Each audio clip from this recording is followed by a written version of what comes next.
Here is my winch remote, and I want a wireless one, but it uses a not very common 5-pin aviation plug. So I opened up the remote and figured out what each of these wires are. So now I just use my voltmeter to figure out which wire is which. And we have continuity there. On the end of these plugs, each one is numbered, so you can figure out which wire goes where. So I picked up this wireless remote from Harbor Freight. So if we take this apart, we can now see which wires go where. Don't need that. Got the wires stripped. Now I'm going to tin them. Got all this tinned. Time to solder these together. Got everything soldered up. Let's button it up now.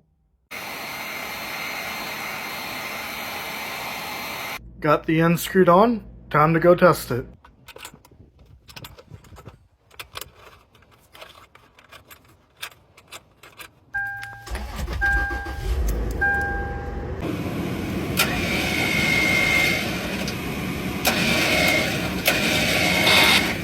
In the future, I will Velcro this. And that's how I added an aviation plug to this Badland wireless winch remote to match the remote that goes with my winch.